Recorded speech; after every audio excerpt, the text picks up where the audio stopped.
The year was 2347, and the stars had never seemed so cold to Admiral Catherine. Cold as she stood on the bridge of the carrier, defiant, watching her tactical display with growing horror in her chest.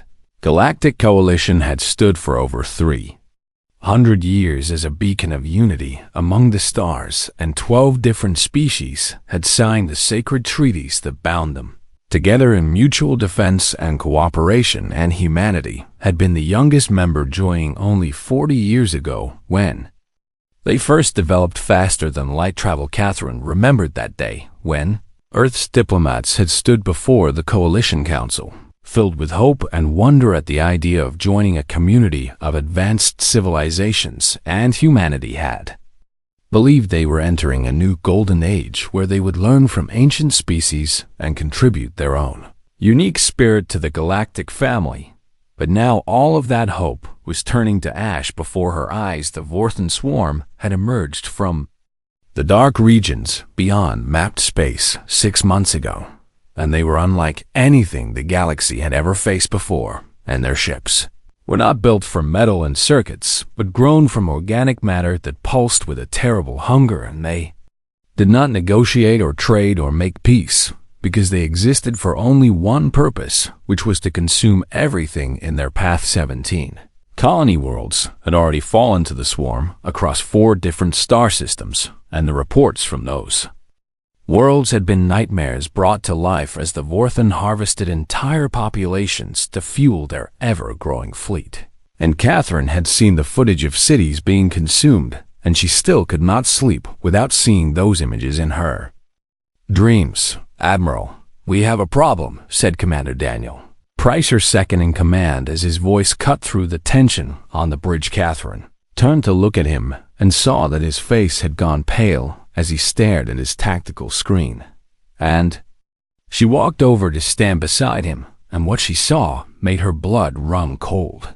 "The Tovani fleet is breaking formation," Daniel reported, though Catherine could see it clearly for herself. Tovani had been humanity's closest allies in the Coalition.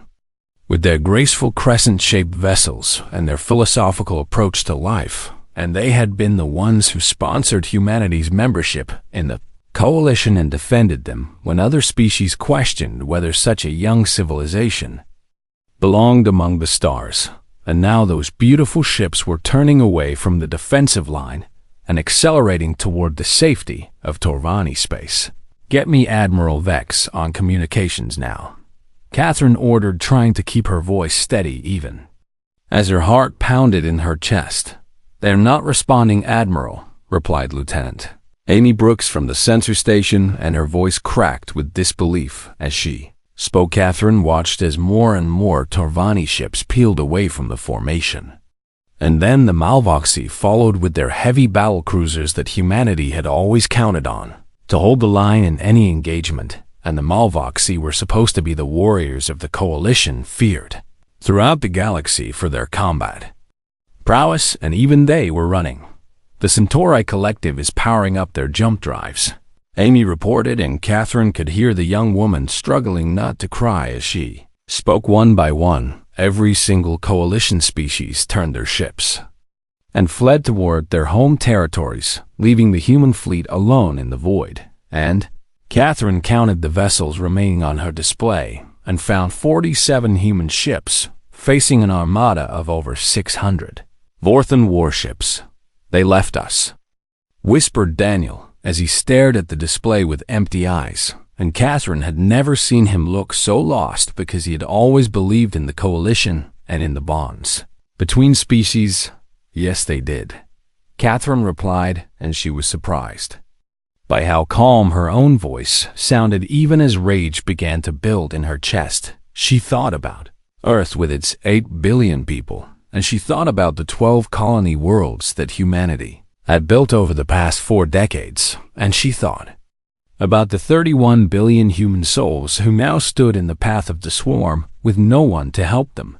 The Vorthan fleet was already advancing, and Catherine could see their organic vessels pulsing with bioluminescent hunger as they sensed easy prey ahead, and she knew that her 47 ships could not stop 600 enemy vessels no matter how bravely they fought. All ships, this is Admiral Cole. She announced over the fleet-wide communication channel, and she made sure her voice carried the cold fury that was burning in her heart.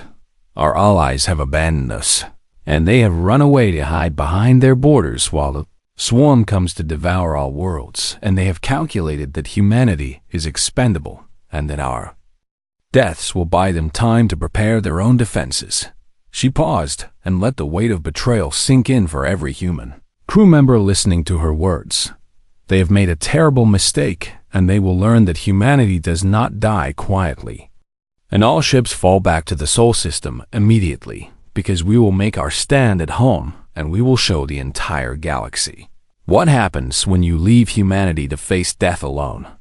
The retreat began immediately as the human fleet turned and accelerated toward home, and Catherine knew they would lose ships during the withdrawal because the Vorthen were faster, and they would pursue without mercy. Admiral, the destroyer Relentless is reporting engine trouble, Daniel said as he monitored the fleet status, and his voice had found its strength again because there was work to be done.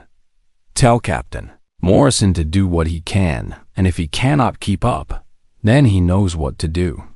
Catherine replied, and her heart ached as she spoke those words. The Relentless fell behind within the first hour, and Catherine watched on her display as the small ship turned to face the advancing swarm alone, and Captain Morrison and his crew of 112 souls bought the fleet an extra 40 minutes before their ship was overwhelmed and consumed. 7 more ships were lost during the 11-day retreat to Sol, and each one was crewed by volunteers who stayed behind to delay the enemy, and each crew knew they would never see their families again, but they did it anyway, because that was what humanity did when their people were threatened. Catherine kept a list of every name, and she swore that she would remember them all, and she swore that their sacrifice would mean something. When the fleet finally reached Earth, the Vorthen were only days behind, and 31 billion people were waiting to learn if they would live or die. And Catherine looked at her homeworld on the view screen, and she made a promise. "We will fight," she said quietly to herself, as Earth hung blue and beautiful in the void. "And we will make them pay for every single life they try to take." The battle for humanity's survival was about to begin, and Catherine Cole would lead her people through fire and fury or die trying, because that was the only choice left.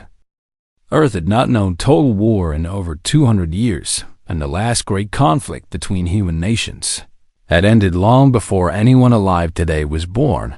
But now the entire species faced extinction, and everything changed overnight. Director Samuel Grant of the United Earth Defense Council stood on the steps of the rebuilt United Nations building in New York, and cameras broadcast his image to every screen on every world where humans lived, and billions of people stopped what they were doing to listen.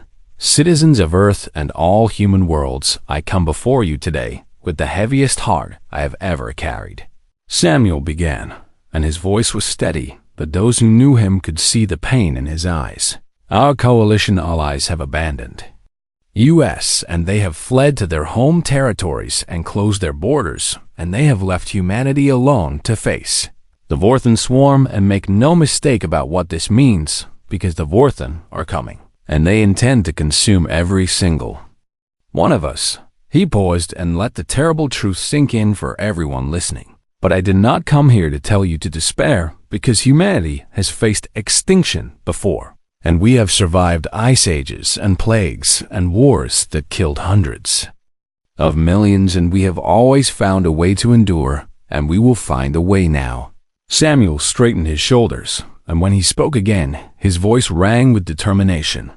"Every factory will convert to war production immediately, and every shipyard will work around the clock, and every scientist will focus on finding ways to defeat the swarm, and every citizen who can contribute will contribute, because this is not a war for territory or resources, but a war for the survival of our entire species."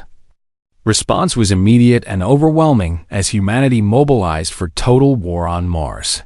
The great shipyards that normally produce 3 vessels per year suddenly operated 24 hours a day, with workers sleeping in shifts beside their machines. And new ships began to take shape at a pace that would have seemed impossible just weeks before on Luna.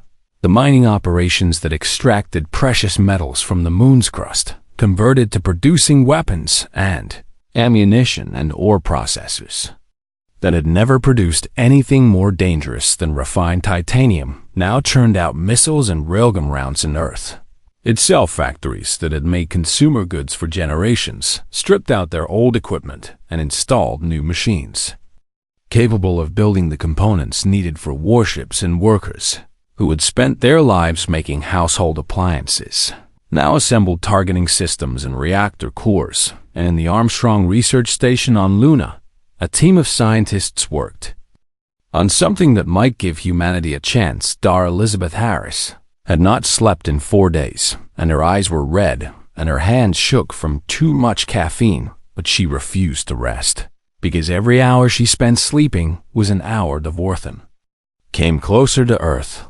The simulations are promising, said her colleague, Dr. Henry Abbott, as he reviewed the latest calculations on his screen, and his voice was cautious but hopeful. Elizabeth looked at the data and felt a spark of hope ignite in her chest. For the first time since the Coalition abandoned them, they had been studying exotic matter for years with the goal of improving faster than light travel. But now they were applying that research to something far more immediate and deadly. The Vorthan are immune to conventional weapons because their organic hulls regenerate faster than we can damage them, Elizabeth explained to the military liaison who had been assigned to their project. Every missile we fire and every laser we shoot just gets absorbed and healed within minutes. So we need something that does not just damage them, but destroys them completely, the liaison said, and Elizabeth nodded. We are calling it Project Sunfire, and the concept is simple, even if the execution is incredibly difficult. And what we want to do is compress a fraction of a star's energy into a directed beam and fire it at the enemy. Henry pulled up a holographic display showing their theoretical weapon design. Temperatures approaching the surface of a star released in a focused burst, and at those temperatures matter does not just burn.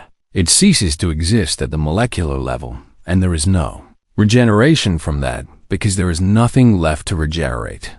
The liaison stared at the display with wide eyes. Can you actually build this? He asked, and Elizabeth could hear the desperate hope in his voice. We do not know yet, but we are going to try because it is the only chance we have.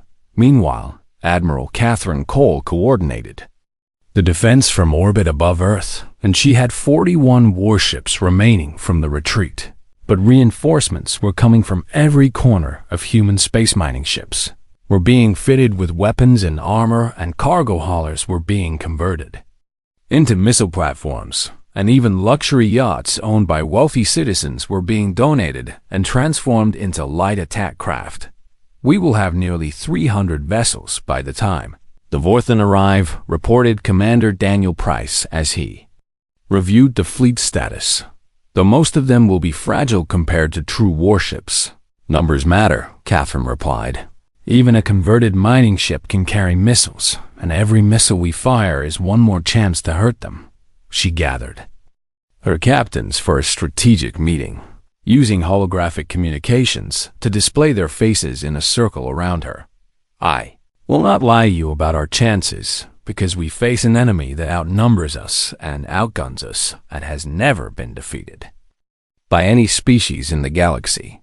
Catherine told him, and her voice was honest and direct, but the Vorthan have also never faced an enemy like us and every species. They have consumed, either surrendered or tried to flee, and they have never faced a Gia species fighting for its very existence with nowhere left to run. Captain Marcus Bell of the destroyer Retribution spoke up, and his scarred face showed years of combat experience. Admiral, what about the Coalition, and is there any chance they will change their minds? Catherine's expression hardened at the question, Ambassador Hayes has been attempting diplomatic contact, and the Tovani have officially closed their borders, and Malvoxy claimed their defensive obligations were nullified by our failure at Epsilon Eridani, and the Centauri Collective has offered asylum to any human willing to accept sterilization and resettlement as a labor class. She let the disgust in her voice speak for itself. We are alone, and we will remember what they did to us, and if we survive this war, then the galaxy will learn that humanity never forgets betrayal.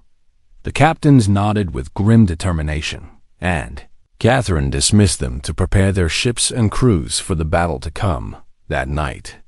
She stood alone on the observation deck of the Defiant, looking down at Earth as it rotated slowly below, and she could see the lights of cities and the blue of oceans and the white of clouds, and she thought about all the people down there going about their lives, trusting her to protect them. I will not fail you, she whispered to her homeworld. Whatever it takes and whatever it costs, we will survive.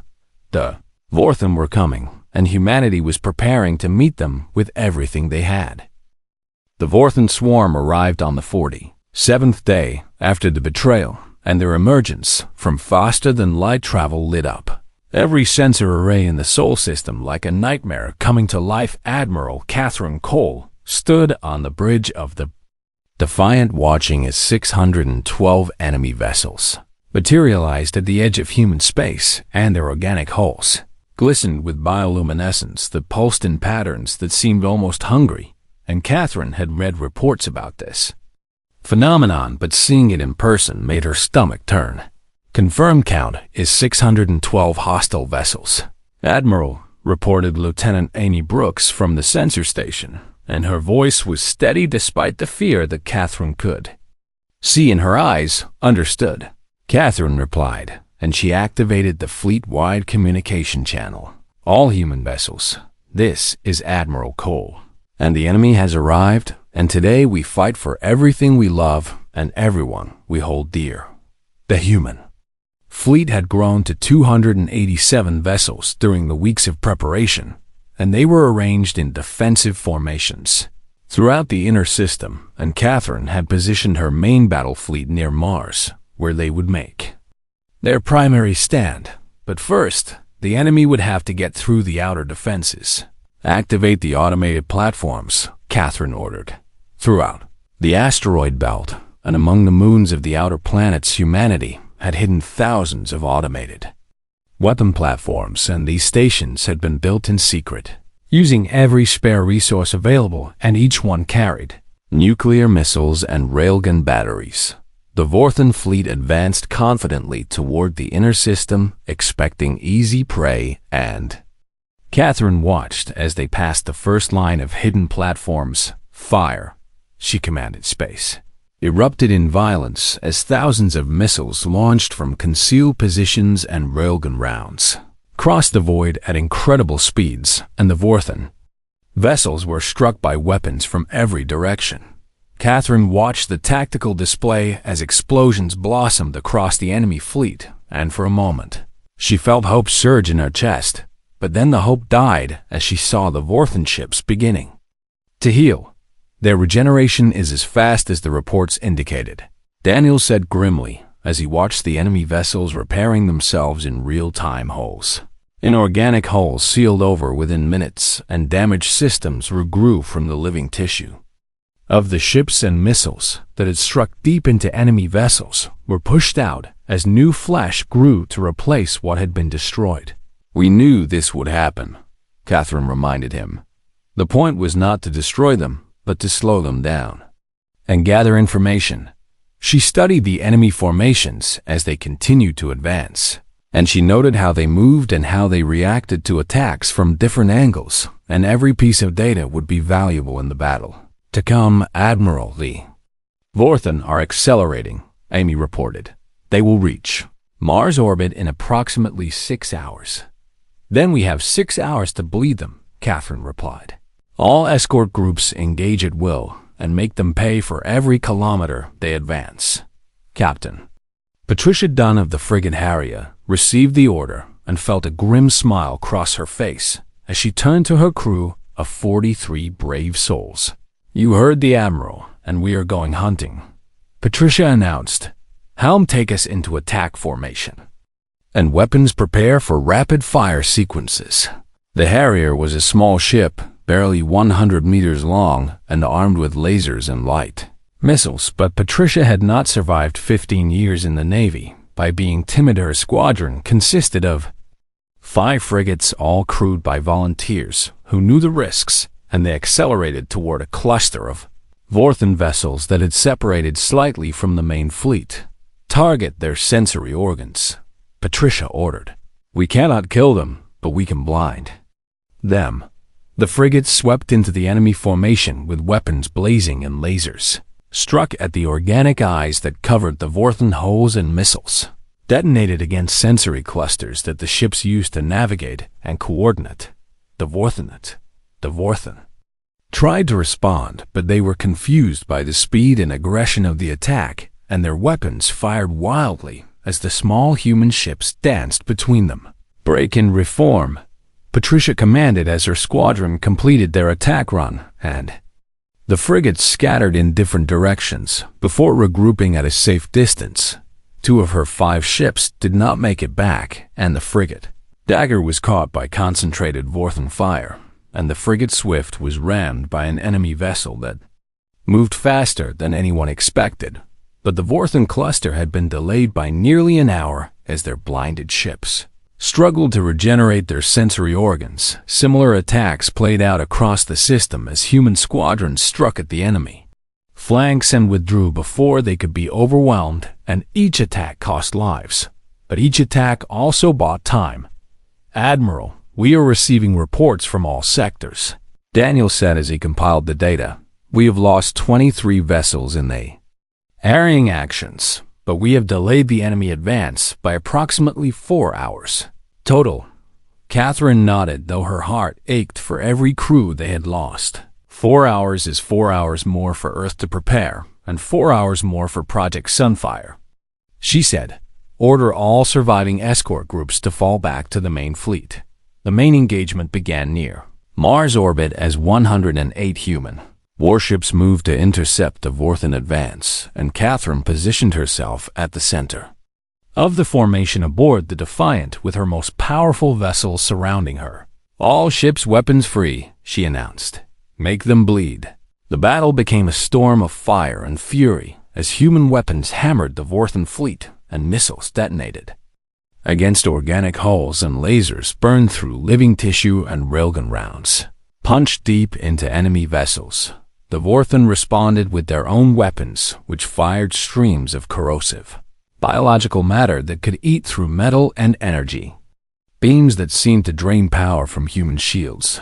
The Defiant shuddered as enemy fire struck her port side, and Catherine grabbed her command chair to keep from falling.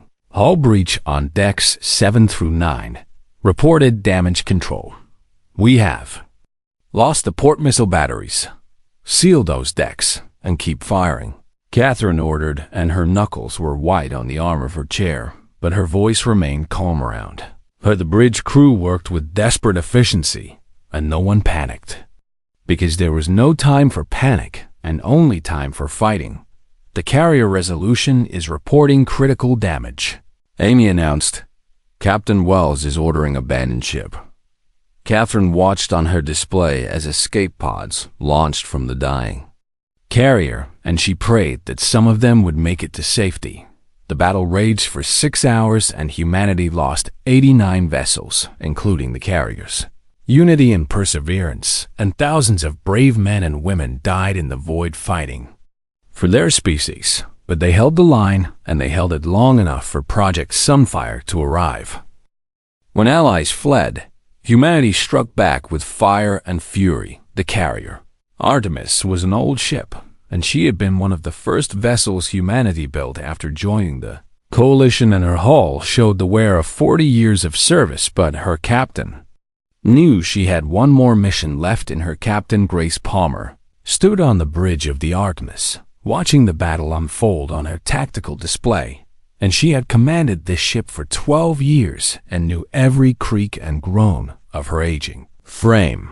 "Captain, we have received confirmation from Admiral Cole," reported her communications officer. "We are clear to begin the approach." Grace nodded and turned to face the woman standing beside her command chair. Dr. Elizabeth Harris looked exhausted with dark circles under her eyes and hands that trembled from too many days without proper sleep. But her eyes burned with fierce determination. "Are you ready, Doctor?" Grace asked. "The Sunfire devices are fully charged and targeting systems are calibrated." Elizabeth replied, "We have 3 shots, and each one should be enough to destroy multiple enemy vessels if we can hit their command cluster." Grace looked at her crew and saw fear in their eyes, but also courage and resolve, and she had never been more proud to serve with them. "All hands, this is the captain," she announced over the ship-wide communication system. "In a few minutes, we are going to do something that no species has ever done before, and we are going to show the Vorthan and the Farthan entire galaxy that humanity does not surrender." She paused and let her words sink in. "Many of us will not survive this mission, and I will not pretend otherwise. But what we do today will give our families and our species a chance to live, and there is no greater honor than that." The Artemis began her approach using the chaos of the main battle as cover, and Grace had plotted a course that kept asteroids and debris between them and the enemy sensors for as long as possible. "Vorthan command. Cluster identified," Elizabeth reported as she studied her targeting screen. 12 massive vessels at the center of their formation, and our intelligence suggests these ships coordinate the movements of the entire swarm. "If we destroy them, what happens to the rest of the fleet?" Grace asked. "Based on our analysis of Vorthan behavior, the individual ships will lose coordination and act on instinct alone, and they will still be dangerous, but they will no longer function as a unified force." Grace nodded and checked their position on the navigation display. The Artemis was not alone on her mission, and 3 destroyers accompanied her as escorts, and their job was to protect the carrier long enough for her to fire the Sunfire weapons. "Enemy vessels detecting our approach," warned the sensor officer. 4 Vorthan ships are breaking off to intercept. Escort group, engage the interceptors," Grace ordered. "Buy us as much time as you can."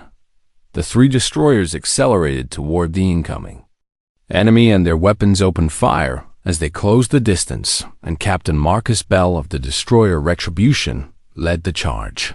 "All weapons target the lead vessel," Marcus commanded. "Concentrate fire and keep them busy."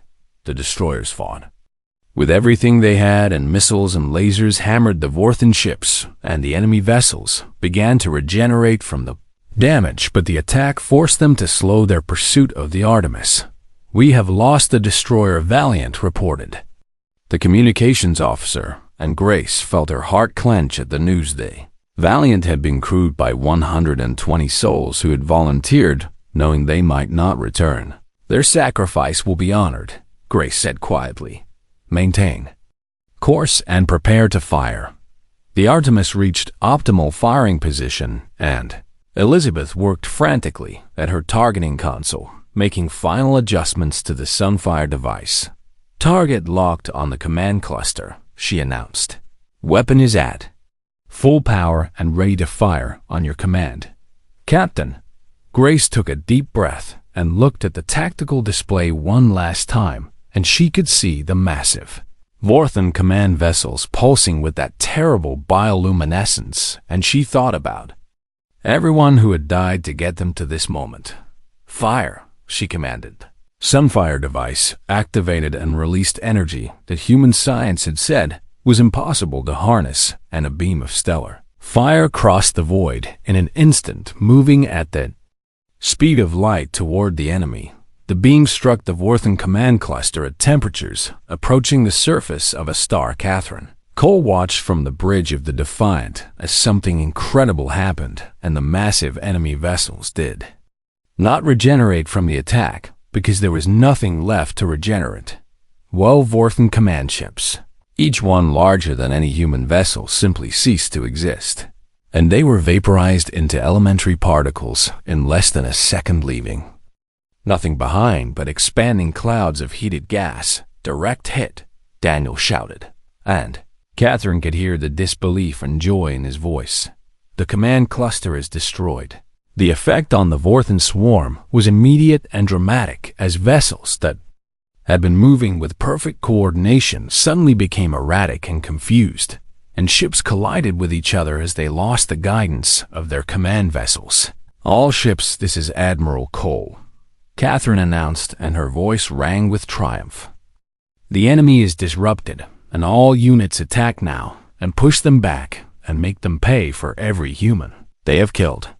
The human fleet surged forward in what had been a desperate defensive. Action became a furious assault, and vessels that had been struggling to survive now fought with renewed energy and hope.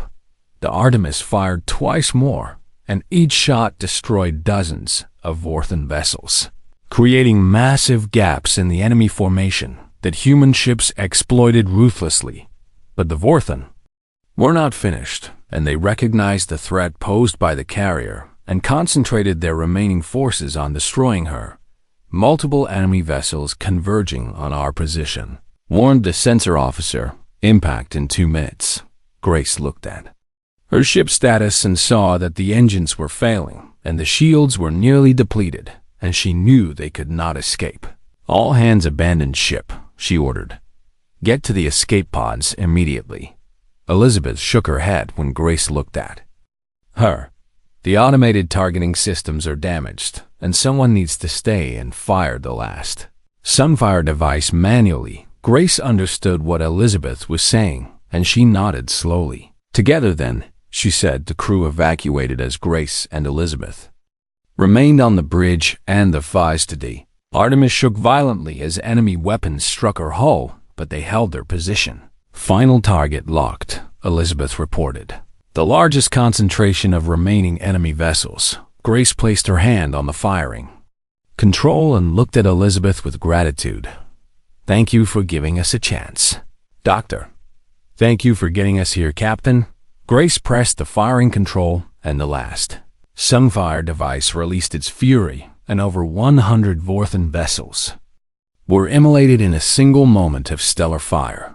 The Artemis came apart seconds later as enemy weapons and failing systems tore her to pieces, Captain. Grace Palmer and Dr. Elizabeth Harris died as heroes, and their names would be remembered as long as humanity existed.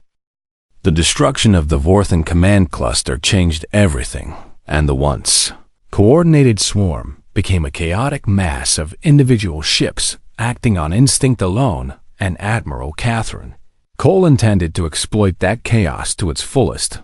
All ships, press the attack, she commanded over the fleet-wide channel. Do not give them time to reorganize. The human fleet obeyed with fury born of desperation and loss, and vessels that had been fighting for survival now hunted with savage determination. And the Vorthan, who had expected easy prey, found themselves facing predators. Captain Marcus Bell of the Retribution led his damaged destroyer into the heart of a Vorthan formation, and his weapons blazed continuously as he struck at enemy vessels. From point-blank range, target their propulsion systems, he ordered his crew. Cripple them and move on to the next. The Retribution was wounded with hull breaches on multiple decks and failing power systems, but her crew refused to stop fighting, and they disabled 3 enemy vessels before finally withdrawing to make emergency repairs. Across the battlefield, similar scenes played out as human captains pushed their ships and crews beyond all reasonable limits, and they fought with a ferocity that the Vorthan had never encountered in their centuries of conquest. The swarm began to break, and individual vessels that had lost connection to the command cluster fled in random directions, seeking escape from the carnage and the human fleet pursued without mercy. Admiral, we are detecting a large group of enemy vessels attempting to retreat toward the outer system, reported Lieutenant Amy Brooks. Send the reserve squadrons to intercept. Catherine ordered. Nothing escapes, and we end this today. The pursuit lasted for hours as human ships hunted down fleeing Vorthan vessels throughout the system, and some enemy ships tried to fight back, but without coordination they were overwhelmed quickly, and others tried to hide among asteroids and moons, but human sensors found them. By the time the battle finally ended, fewer than 50 Vorthan vessels had escaped the Sol system, and over 560 enemy ships had been destroyed or disabled, and the swarm that had consumed 17 worlds had been broken. Catherine stood on the bridge of the Defiant surrounded by her exhausted crew, and she looked at the tactical display showing the aftermath of the battle. And she should have felt triumph, but instead she felt only a hollow emptiness. "Casualty reports are coming in, Admiral," Daniel said quietly, and his voice was heavy with grief. "Tell me," Catherine replied. "We lost 147 ships, and approximately 18,000 naval personnel are confirmed. Dead with more missing, and 2 colony stations in the outer system were overrun before we could send relief, and their combined population was nearly 500,000 people." Catherine closed her eyes and let the weight of those numbers press down on her, and each number represented a person with a family and dreams, and a life that had been cut short. "They did not die in vain," she said finally. "Make sure everyone knows that, and their sacrifice saved our species." The next few days were spent recovering escape pods and searching wreckage for survivors and collecting the dead for proper burial, and the human fleet worked tirelessly despite their exhaustion, because no one wanted to leave their comrades floating in the void. Catherine personally attended the memorial service held in orbit above Earth, and thousands of coffins were launched toward the sun as humanity honored those who had fallen, and she read the names of every captain who had died, including Grace Palmer of the Artemis. "These men and women gave everything so that we might live," Catherine said as she addressed the gathered mourners. "They faced an enemy that had never been defeated, and they did not run, and they did not surrender, and they fought until their last breath." She paused and looked at the assembled faces of survivors and families and dignitaries. "We will build monuments to their memory, and we will name ships after them, and we will tell their stories to our children and grandchildren. But the greatest honor we can give them is to never forget the lesson they taught us." Her voice hardened with cold determination. "We can only rely on ourselves, and when the darkness comes, humanity stands alone, and we must be strong enough to face whatever the universe throws at us, because no one else will stand with us." The memorial ended, and the fleet began the long process of repairs and recovery, and humanity started to rebuild what had been lost. But even as they mourned their dead and tended their wounds, the leaders of Earth were already planning for the future, and they gathered in emergency sessions to discuss what came next. Director Samuel Grant addressed the United Earth Council with a proposal that would reshape human civilization. The coalition abandoned us, and they left us to die, and we survived through our own strength and sacrifice, and we must ensure that we are never so vulnerable again. He presented plans for a massive military expansion and new shipyards and weapons research facilities and defensive installations throughout human space. "We will build a fleet that no one can threaten, and we will develop weapons that make sunfire look like a child's toy, and we will show the galaxy that humanity is not prey to be hunted." The Council approved his proposals unanimously, and the transformation of human society began. Meanwhile, Catherine Cole received a communication that made her blood boil, and the Tovani, who had been humanity's closest allies, were requesting permission to send a diplomatic mission to Earth. "They want to talk now," she said to Daniel as they reviewed the message together. "After they left us to die, they want to pretend nothing happened." "What should we tell them, Admiral?" Catherine considered the question carefully, and she thought about all the people who had died and all the families who would never be whole again. And she thought about the Torvani ships turning away while the Vorthan advanced. "Tell them we are too busy recovering our dead to receive visitors," she replied. "Tell them to wait." The Tovani were forced to hold position at the edge of human space, and they waited for 3 weeks before anyone would speak with them, and during that time they watched as human ships patrolled nearby. With weapons armed and ready, Catherine wanted them to feel what it was like to be alone and uncertain and afraid. The galaxy had changed during the Battle of Sol, and humanity had changed with it.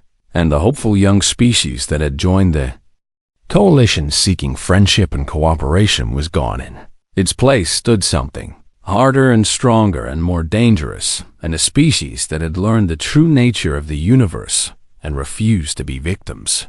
Ever again, the war was over, but humanity's transformation had only just begun. 6 months had passed since the Battle of Sol, and the scars of war were slowly healing across human space, but the memory of betrayal remained fresh and raw in the hearts of every person who had lived through those terrible days. Admiral Catherine Cole stood before the United Earth Council in the great assembly hall that had been rebuilt after the old United Nations building was destroyed during the pre-coalition wars, and she wore her dress uniform decorated with medals she had not wanted, but could not refuse. The coalition species have sent diplomatic envoys, she reported to the assembled council members, and her voice echoed through the vast chamber. They wish to re-establish relations with humanity. Director Samuel Grant leaned forward in his chair, and his face showed the strain of leading Earth through the greatest crisis in human history. Tell us about their proposals, Admiral. Catherine activated a holographic display showing the flags and emblems of the species that had abandoned humanity. The Torvani wished to restore trade relations and cultural exchanges, and they expressed regret for the misunderstanding during the Vorthan crisis. She let the word misunderstanding hang in the air, and several council members shifted uncomfortably. The Malvoxi offer military cooperation against any remaining Vorthan forces, and they propose joint patrols of the border regions and the Centauri Collective. Grant asked, though his expression suggested he already knew the answer would not please him. The Centauri have withdrawn their previous offer of asylum and resettlement, Catherine replied. They now propose a full defensive alliance with humanity as an equal partner. Murmurs rippled through the council chamber, and Catherine waited for them to quiet before continuing. They are afraid, she said simply. They watched us defeat the Vorthan swarm alone, and they realized that humanity is not the weak young species they thought we were, and now they want to be our friends because they fear what we might become if we remain their enemies. Councilwoman Patricia Lane from the European Federation spoke up, and her voice carried the accent of her native France. What is your recommendation, Admiral Cole, and how should we respond to these overtures? Catherine took a deep breath and spoke the words she had been preparing for weeks. Reject them all. The chamber erupted in surprise conversations, and Grant raised his hand for silence. Explain your reasoning. Admiral, these species watched as the Vorthan came for us, Catherine said, and her voice grew hard with controlled anger. They calculated that our deaths would buy them time and safety, and they were willing to let 31 billion humans die to preserve their own comfort. She looked around the chamber, meeting the eyes of each council member. The Torvani were our sponsors in the coalition, and they vouched for us when we first joined, and they abandoned us without even a warning, and the Malvoxi were supposed to be the great warriors of the galaxy, and they ran like cowards, and the Centauri offered to take us in as sterilized servants. Catherine paused and let her words sink in. We owe them nothing, and not our trade, and not our technology, and certainly not our trust, and if they want relations with humanity, then let them come to us as supplicants, begging for our forgiveness, and not as equals, expecting us to pretend nothing happened. The debate that followed lasted for 3 days, and voices argued for pragmatism and reconciliation and the benefits of restored trade relationships. But in the end, Catherine's position prevailed. With some modifications, humanity would not completely isolate itself from the galaxy, but any future alliance would be on human terms, and no species that had abandoned them would ever be trusted again. the Torvani envoy was finally granted an audience with the council and ambassador. Vex entered the chamber with the graceful movements of his species, and his large eyes blinked rapidly as he took in the cold expressions of the humans surrounding him, honored representatives of Earth. He began, and his translator rendered his words in a melodic tone. The Tovani Confederacy extends its deepest sympathies for the losses humanity suffered during the recent conflict. Catherine stood at the side of the chamber watching, and she noticed that Vex did not apologize for abandoning them, and he expressed sympathy as if humanity had suffered a natural disaster rather than a betrayal by allies. Ambassador Vex, Director Grant replied, and his voice was polite but cold. The Council acknowledges your presence, and we have reviewed your proposals for restored relations. Excellent, Vex said, and his body language showed relief. The Tovani are eager to resume our friendship with humanity. There will be no friendship, Grant interrupted, and the ambassador's eyes widened with surprise. Trade may resume under strict conditions, and your vessels will be inspected at the border, and your merchants will pay tariffs that reflect the true cost of their goods, and there will be no military cooperation and no technology sharing and no cultural exchanges. Vex's translator struggled to keep up with the harsh terms, and the ambassador's graceful posture became rigid with shock. Director Grant, these conditions are an extreme, and surely we can negotiate. There is nothing to negotiate, Catherine spoke up, and every eye in the chamber turned to her. You left us to die, Ambassador, and you calculated that our extinction was an acceptable price for your safety, and you were wrong about us, and now you will live with the consequences. Admiral Cole, the Torvani Confederacy, has been humanity's closest ally for decades, and we sponsored your membership in the coalition, and surely that history counts for something. It counted for nothing when the Vorthan came. Catherine replied, your ships turned and fled while ours burned, and your people closed their borders while ours died, and history means nothing without honor to back it up. The ambassador was escorted out shortly afterward, and the Tovani had no choice but to accept humanity's terms because the alternative was complete exclusion from human space. Similar meetings occurred with the Malvoxi and Centauri representatives, and each one left with the understanding that humanity would never forget what happened, and the galaxy had changed, and humanity's place in it had changed with them. Meanwhile, the transformation of human society continued at a breathtaking pace, and shipyards that had produced warships for the battle now built them permanently, and weapons research that had been emergency measures became standard practice, and the military that had been adequate for peacetime became the center of human civilization. Young people who had grown up hearing stories of the betrayal enlisted in record numbers, and they wanted to ensure that humanity would never be caught vulnerable again, and they trained with a dedication that impressed even veteran officers. Catherine visited one of the new training academies on Mars, and she watched cadets drilling in combat simulations, and she saw the fire in their eyes.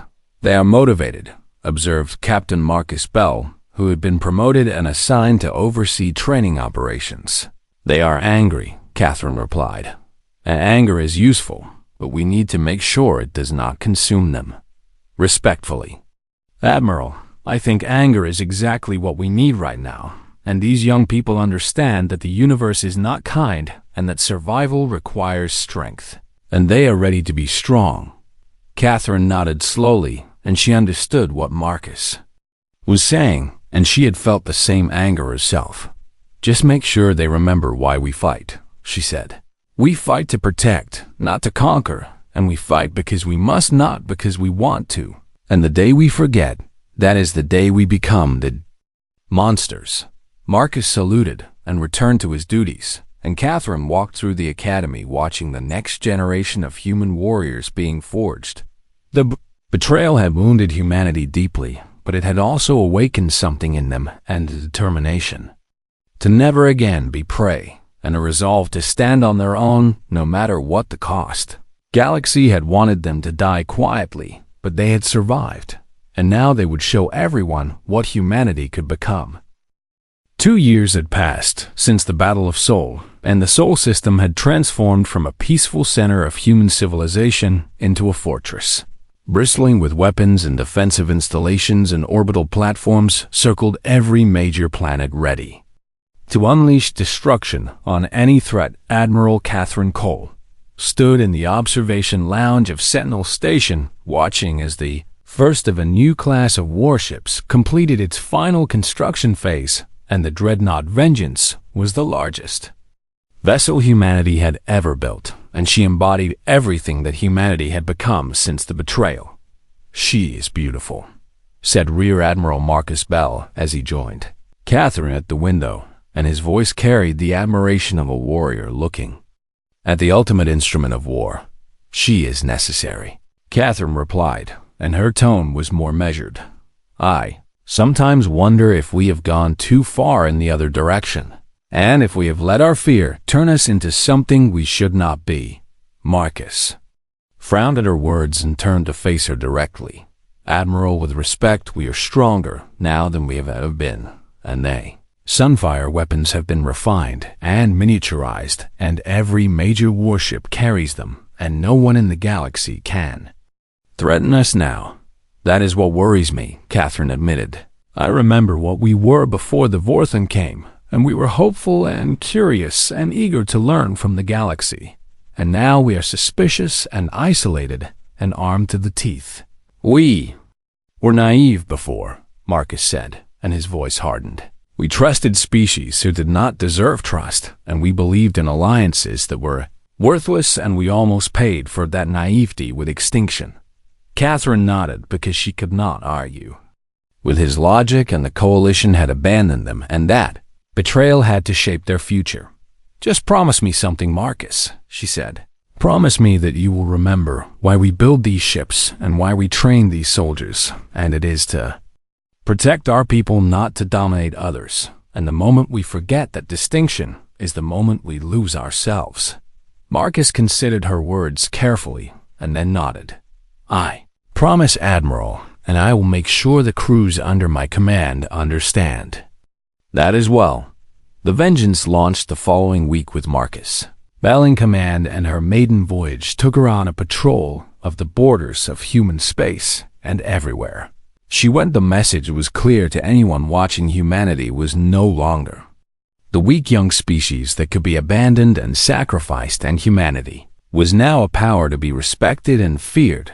The Vengeance passed through a region of space that bordered Torvani territory, and sensors detected a Torvani diplomatic vessel requesting permission to enter human space for trade negotiations. Marcus smiled without warmth as he considered the request, and he remembered waiting in line at Coalition stations while alien officials processed human ships last, and he remembered the contempt that so many species had shown toward humanity before the war. "Tell them to hold position at the border," he ordered. "We will send someone to speak with them when we have time, and it might be a few days or it might be a few weeks." His communications officer looked surprised but obeyed the order without question.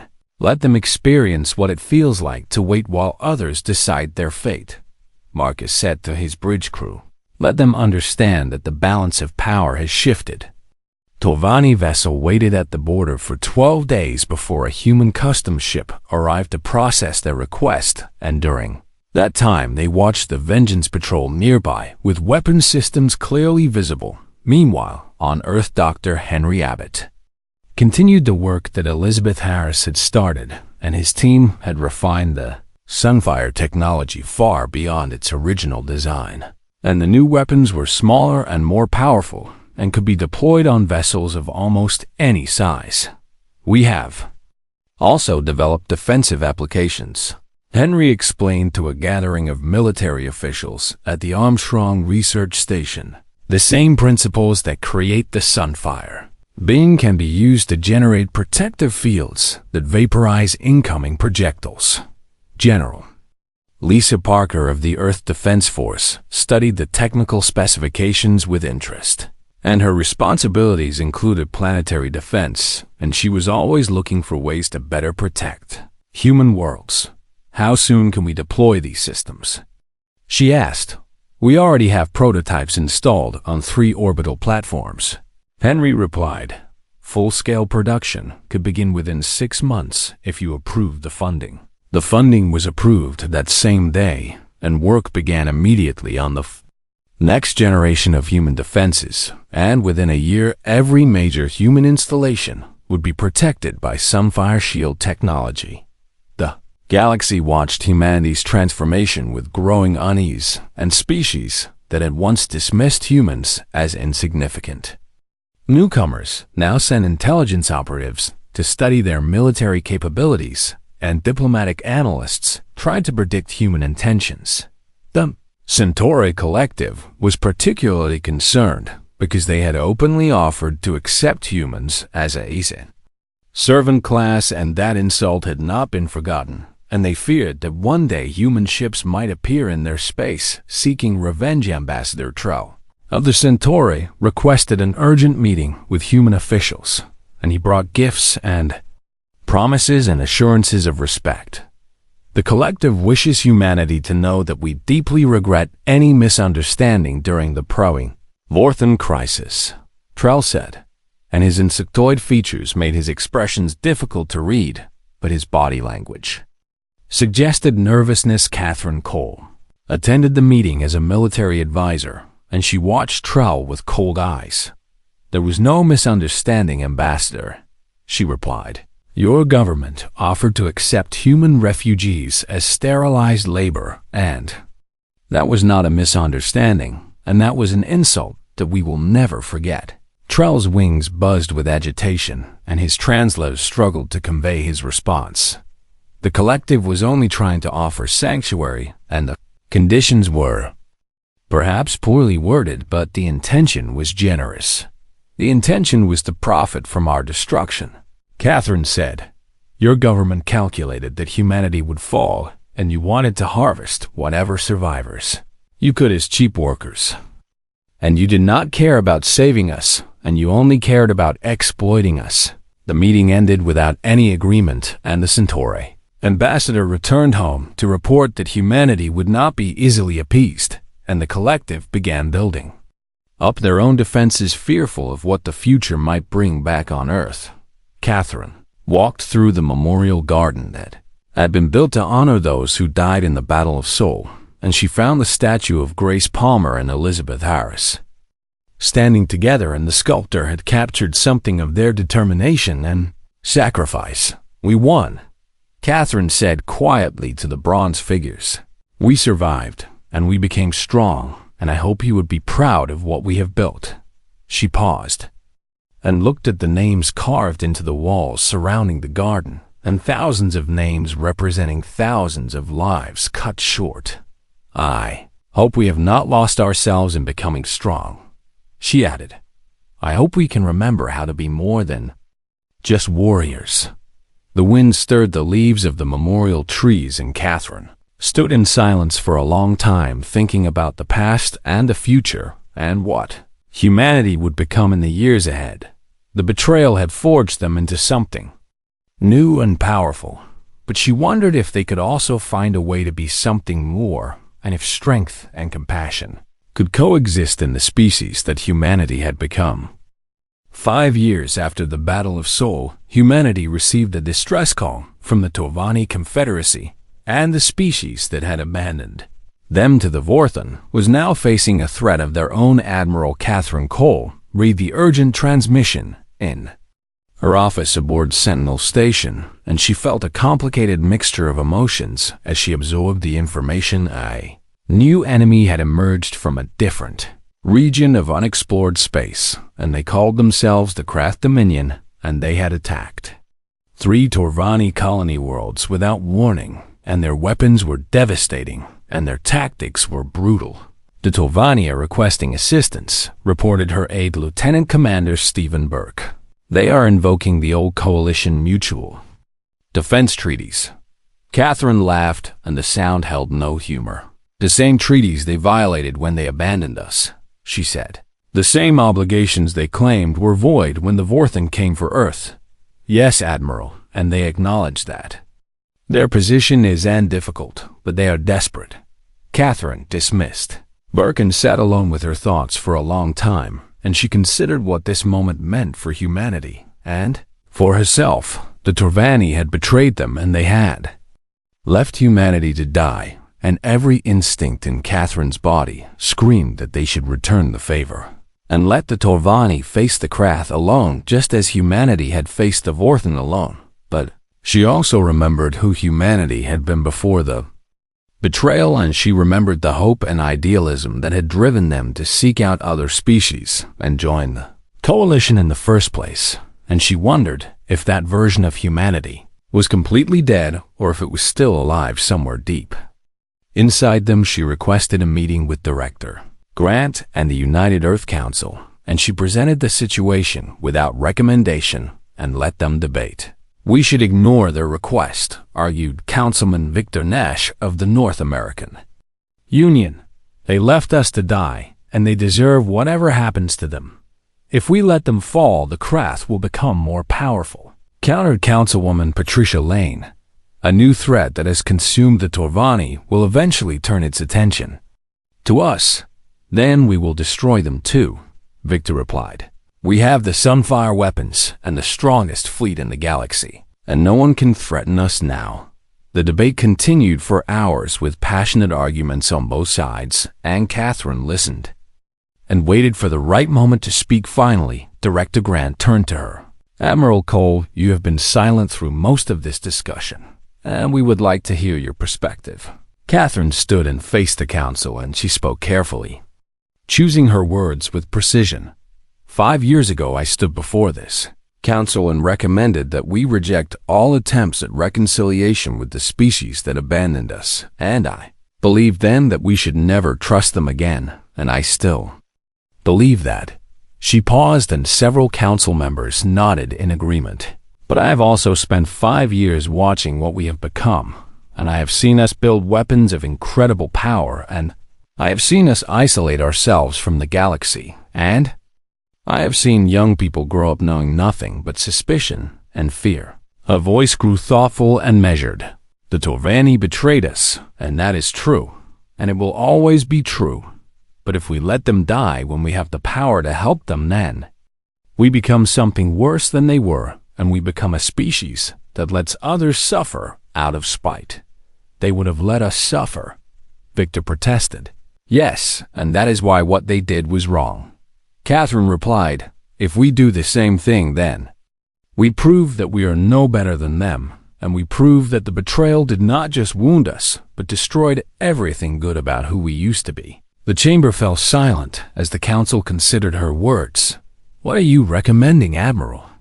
Grant asked. I am recommending that we help them, Catherine said. Not because they deserve it, and not because we have forgiven them, but because helping is the right thing to do, and because we should be better than those who hurt us. She looked around the chamber, meeting each council member's eyes. We can be strong, and we can be merciful, and we can protect ourselves while also protecting others. And if we cannot do both, then we have truly lost ourselves. The final vote was close, but Catherine's position won by a narrow margin, and humanity would send a fleet to aid the Torvani against the Krath Dominions, led a task force of 50 human warships to Torvani space and rear. Admiral Marcus Bell commanded the mission with orders to support the Torvani defense while making clear that this was not a restoration of the old alliance. The battle against the Krath was fierce, but the Sunfire weapons proved as devastating against this new enemy as they had been against the Vorthan. And the Krath fleet was shattered in a battle that lasted less than 2 days. When the fighting ended, the Torvani ambassador Vex requested permission to board the Vengeance to express his government's gratitude, and Marcus granted the request though.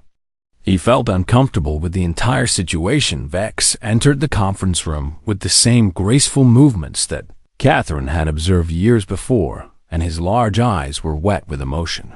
The Torvani Confederacy owes humanity a debt that can never be repaid, he said, and his translator conveyed the sincerity in his voice. You came to help us after what we did. Marcus remained standing, and his expression was carefully neutral. We did not come here for you, Ambassador, and we came because it was the right thing to do, and because humanity does not abandon those in need, even when they once abandoned us."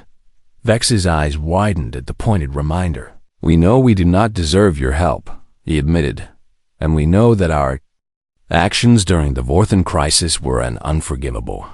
"They were," Marcus agreed, "and we have not forgiven them, and we will never forget what happened, but we choose to be better than our worst moments, and we choose to help because that is who we want to be." The Torvani ambassador bowed low, and his wings folded against his body in a gesture of deep respect. "Perhaps one day we can earn your trust again." "Perhaps," Marcus replied, "but that day is not today, and that day may not come in our lifetimes, and for now, accept our help and know that humanity keeps its promises, even when others do not." The human fleet returned home as heroes, and the news spread quickly that humanity had saved the species that once abandoned them, and reactions were mixed across human space.